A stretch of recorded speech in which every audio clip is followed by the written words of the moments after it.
Sledeći govornik je Aleksandra Paunić, šef kontrolinga Wiener Osiguranja. Sa 1400 zaposlenih, Wiener je jedan od lidera na tržištu osiguranja u Srbiji.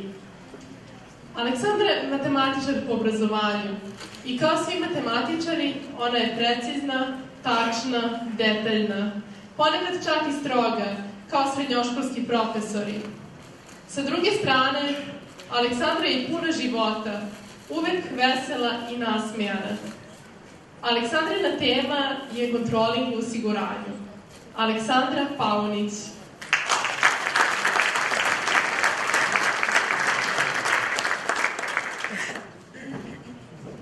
Dobar dan svima. Kao što ste već čuli, ja sam Aleksandra Paunić.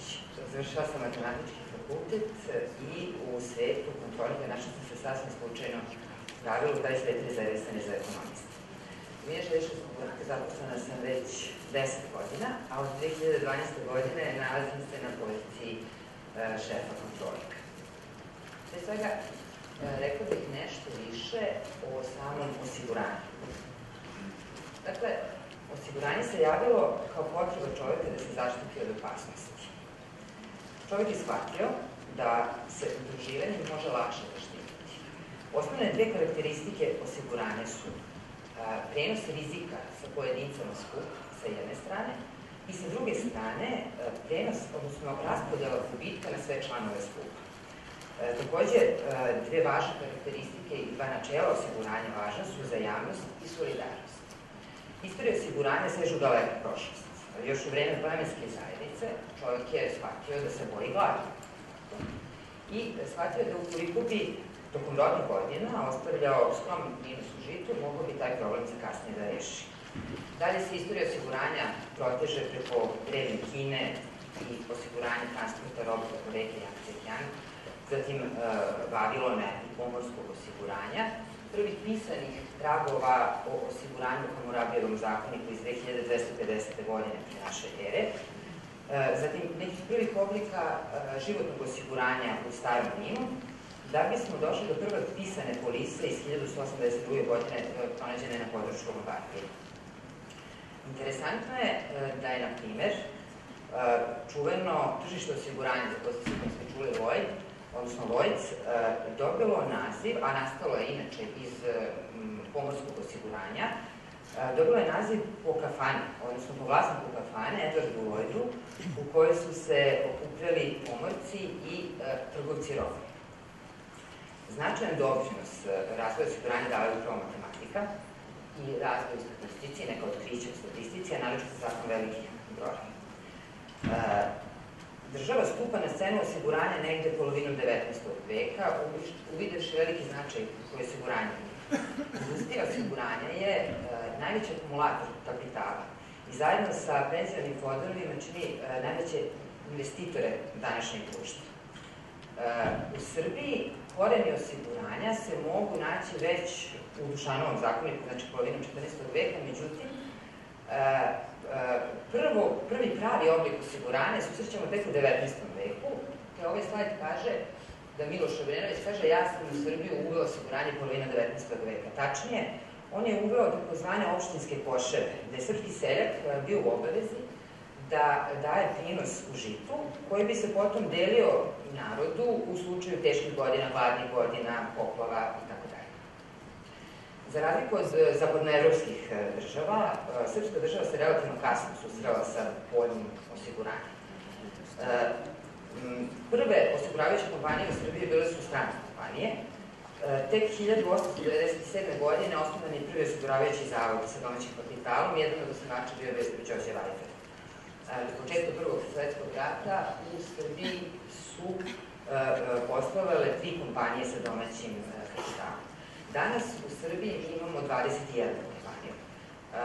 Neke od tih kompanija bave se isključivo prodajom životnog osiguranja, neke isključivo prodajom neživotnog osiguranja, Wiener Städtische osiguranje je kompozitna kompanija. To znači da prodajemo i životno i neživotno osiguranje. U našem portfelju odnos životnog i neživotnog osiguranja je 43:57%, što više odgovara nekim evropskim prosjecima nego srpskom prosjeku. U Srbiji je to svega 23% životno osiguranje i 77% neživotno osiguranje. Pritom u neživotnom osiguranju dominira auto-osiguranje. Što nam to govori? To nam govori da prosječan Srbin se uglavnom osigurava kada je to obavezno, što nije dobro. U prilog činjenici da je osiguranje u Srbiji nerazvijeno, odnosno tržište osiguranja je nerazvijeno, govori nam i to da je prosječna premija životnog osiguranja po glavi stanovnika u Srbiji svega 17 evra. Poređenje rade u susednoj Hrvatskoj, to je 70 evra, u Austriji recimo je 760 evra, dok je u razvijenoj Švajcarskoj taj iznos 3200 evra po glavi stanovnika. Takođe, važan pokazatelj u tome koliko je država razvijena govori nam i sad opet ta premija životnog osiguranja i njeno učešće u bruto društvenom proizvodu. U Srbiji je to svega 0,4%. U onoj tamo Švajcarskoj je 5,5% ovaj procent. Tako da možemo da zaključimo da je za sada još uvijek tržište osiguranja u Srbiji razvijeno. Wiener Städtische osiguranje postoji u okviru VIG grupe.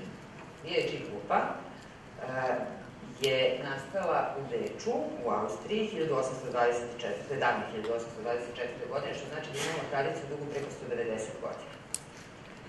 1990. godine rešili su da prošire svoje delovanje na centralnu i istočnu Evropu i sada, danas, Wiener Städtische osiguranje, odnosno VIG grupa, postoji u 25 zemalja, u preko 50 kompanija i zapošljava preko 23.000 zaposlenih. Na ovom slajdu možete vidjeti sve kompanije koje se nalaze u okviru VIG grupe. U Srbiji, Wiener Städtische osiguranje kao deo VIG grupe počinje sa radom 2003. godine kao greenfield investicija. To znači da poslujemo ovde već 12 godina. Za tih 12 godina mi smo uspeli da uvećamo svoju premiju preko 40 puta. Isplatili smo odštetnih zahteva u iznosu od 14 milijardi dinara i u našem portfelju imamo preko 900.000 polisa. Takođe, od kompanije koja u prvoj godini poslovanja brojala svega 80 zaposlenih, prerasli smo u kompaniju koja je poželjan poslodavac jer je danas taj broj preko 1400. Takođe, sad bih nešto više rekla o organizaciji kontrolinga u Wiener Städtische osiguranju. Kontroling se nalazi u generalnom sekretarijatu, centralizovan je i odgovara direktno upravi kompanije.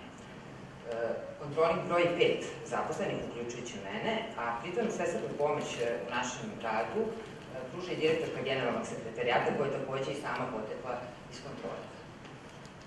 Kontroling kao proces, teorija nam kaže da je to proces komunikacija i interakcija koja se odvija sa s jedne strane je menadžer, s druge strane je kontroler. Menadžer je onaj koji donosi ciljeve, koji je odgovoran za uspeh kompanije i koji određuje šta će se planirati. S druge strane, tu je kontroler koji mu u tom procesima mu pomaže i on mu na neki način određuje kako će se nešto planirati. Dakle, to je jedan proces koji se igrava između kontrolera i menadžera. Na druge strane, ne mora obavezno da bude menadžer, može da bude i bilo ko iz bilo koje druge službe ili sektora u okviru kompanije. Izuzetno je važna ta komunikacija između sektora, službi i kontrolinga. Ja volim da kažem da je kontroling dvostrani levak. S jedne strane, do nas dolazi informacija. Informaciju nam dobavljaju, tako da kažem, naši dobavljači informacija su aktuari, baze podataka, financije i računovodstvo, IT, prodaja.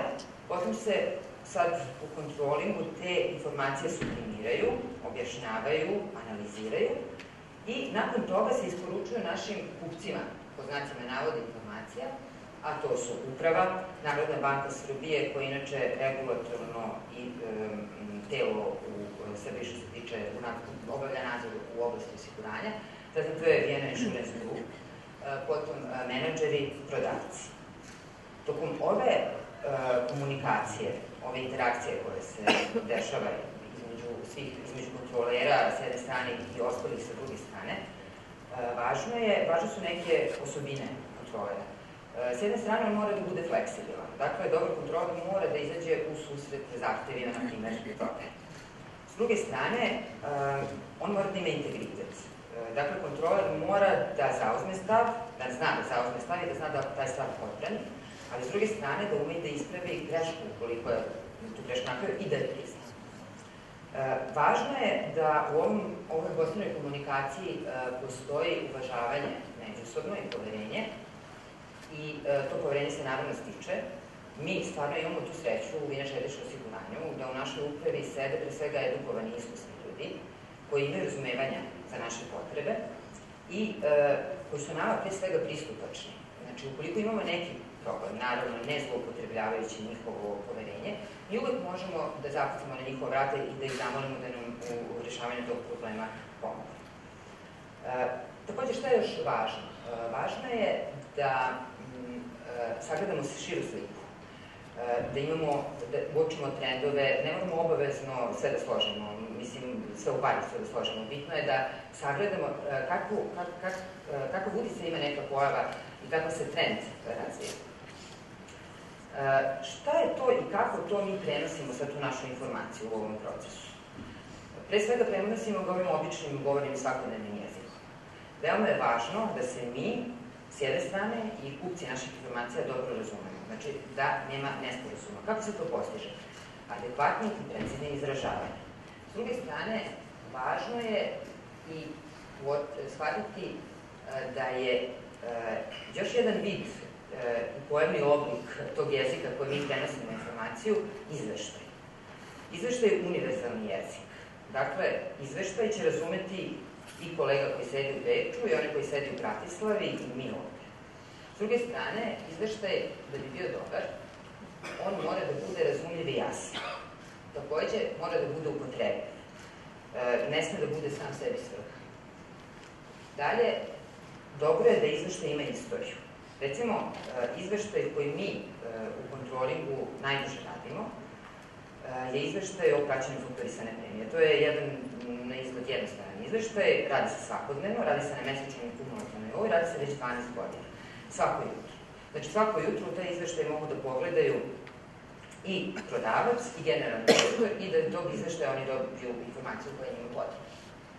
Takođe, dobar izveštaj mora biti pravovremen. Izveštaj koji sada govori u avgustu mesecu o rezultatima iz prva 2 kvartala je antidatiran i on nama više nije pomoći. Šta je ono što se sve vreme ovde provlači? Provlači se reč informacija. Dakle, informacija je ključna. U idealnom svetu, moram da kažem, do kontrolera ta informacija dolazi preko data warehouse-a. Pa još ako imamo razvijen business intelligence, mi ćemo samo kliknuti neko dugme, dobiti izveštaj i onda ćemo moći da se bavimo svojim poslom, a to je analiza tog izveštaja. Međutim, uglavnom se susrećemo sa velikim brojem baza podataka koje često nisu isto strukturirane, koje je potrebno upotrebiti i iz njih izvući potrebnu informaciju koju ćemo dalje preneti. Zato ja volim da kažem da je pored onih osnovnih premisa koje su neophodne da bi kontroling mogao uspešno da se razvije da posluje, a to su tačno određena sistematizacija, jasno određene odgovornosti i nadležnosti, zatim, dakle, sve to je veoma važno imati dobro ustanovljeno troškovno računovodstvo, znači dobro definisane kost elemente, kost centre. Međutim, pored svega toga, ja mislim da je najvažnija kvalitetna IT podrška. Možda ono što je još važnije od toga, to je mogućnost i sposobnost kontrolera da bude dovoljno snalažljiv da nedostatak te podrške prevaziće. Kao primer daću vam slučaj kada smo negde 2007.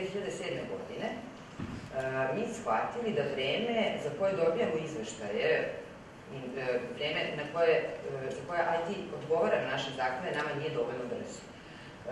Excel više nije bio dovoljan, podaci su se gomilali i bilo ih sve više i više. I shvatili smo da nam je potrebno znanje Accessa. Zamolili smo upravu da nam odobri kurs Accessa, uprava nam je izašla u susret. I mi smo, zahvaljujući ne toliko tom samom kursu, koliko našoj prirodnoj radoznalosti, što je takođe važna osobina kontrolera, Access donekle savladali i sada je to dalo kao rezultat mnogo brže i sveobuhvatnije izveštavanje. Sve vreme, kada pravimo neki izveštaj, mi moramo imati na umu ko je kupac tog izveštaja. Znači, kome mi želimo da prezentujemo tu informaciju. Već sam ranije navela ko su naši kupci izveštaja, ali to treba da nam bude u fokusu. U Wiener Städtische osiguranju, u kontrolingu Wiener Städtische osiguranja, izveštavanje se odvaja na nekoliko frontova. To su, možemo otprilike, to se vrstiti u tri osnovne grupe, dakle interno izveštavanje prema prodaji upravi društva, eksterno prema Narodnoj banci Srbije, udruženju osiguravača i postoji korporativno izveštavanje prema veću. Ovde sam vam samo dala jedan primer dinamičkog plana aktivnosti sa kojim se mi upoznajemo negde početkom godine, a dobijamo ga od naših kolega iz kontrolinga iz Beča i tačno su nam zadati svi naši rokovi za sledeću godinu. Sad, možda nešto više o samim ključnim pokazateljima poslovanja koje su karakteristične za osiguranje. Kako mi to merimo uspeh? Postoje možda tri najvažnija KPI-a koje mi koristimo, jedna od mnogih, ali ono što najčešće koristimo to je profit, kombinovani racio broj za neživotno osiguranje i profitna margina životnih osiguranja. Ja ne bih sada ulazila u detalje kako se izračunavaju ovi KPI-evi, ako bilo ko želi kasnije ili bilo kada, nije bitno, možemo ući u tu diskusiju. Ali ono što ja želim da kažem da sve ove KPI-eve mi možemo pročitati iz bilansa uspeha. Bilans uspeha se ne izrađuje u kontroli, već u službi za financije i računovodstvo, osim možda u delu oko troškova, ali ono što je zadatak kontrolinga je da sada taj bilans uspeha razgrne i da na osnovu dobijenih KPI-eva i njihovih vrednosti uočimo zašto je došlo do odstupanja od planiranog, od prognoziranog i da dođemo do same srži problema. Mi taj bilans uspeha sada spuštamo na najsitnije organizacione jedinice, odnosno na nosioce produkcije s jedne strane i s druge strane na produkte koje prodajemo, odnosno na naše vrste osiguranja. Kao jednu važnu aktivnost u kontrolingu, a od mnogobrojnih aktivnosti koje imamo, ja bih izdvojila planiranje.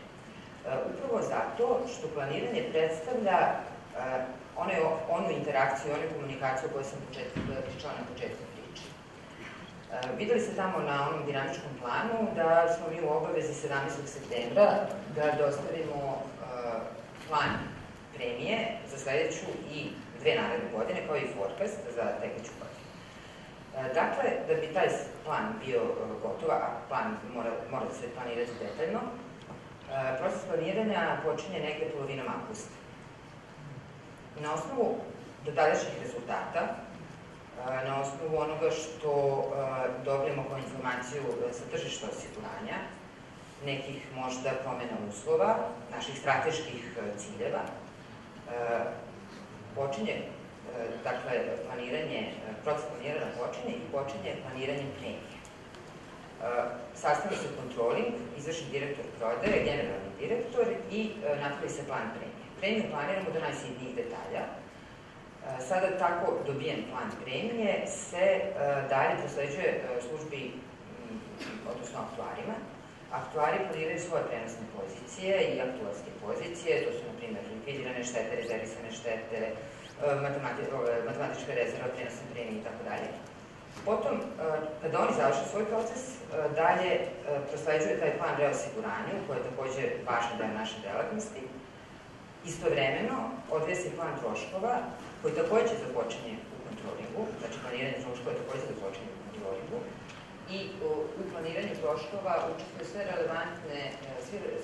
relevantne službe, logistika, HR, marketing, IT. Istovremeno, odigrava se i planiranje investicija, koje se vrši u finansijama računovodstva. Kada su ovi planovi gotovi, a poštujući stalne rokove, ti podaci se slivaju u kontroling, formira se bilans uspeha, P&L. Ukoliko su sada KPI-evi koje dobijemo iz tog P&L-a zadovoljavajući i u skladu sa našim ciljevima, ovaj bilans uspeha prezentuje se upravi, ukoliko je to što smo hteli, taj plan se unosi u SAP, nakon toga na prvoj sledećoj sednici nacionalnog odbora on se usvaja i postaje zvanični plan. U slučaju da nismo zadovoljni, čitav taj proces se ponavlja. Ja se nadam da sam u ovom ograničenom vremenu, koje nisam prekoračila, što je dobro, uspela da vam približim čime se to kontroling bavi osiguranju i kako ja to zamišljam kontroling. Na kraju bih voljela samo da kažem da bez obzira iz koje industrije dolazimo, da li je to bankarstvo, proizvodnja, državna uprava, radimo veoma važan i odgovoran posao i kao biznis partneri doprinosimo uspjehu naše kompanije. Hvala vam na pažnji. Ukoliko imate neka pitanja, možete odmah da mi ih postavite, ukoliko hoćete možete i kasnije, tako da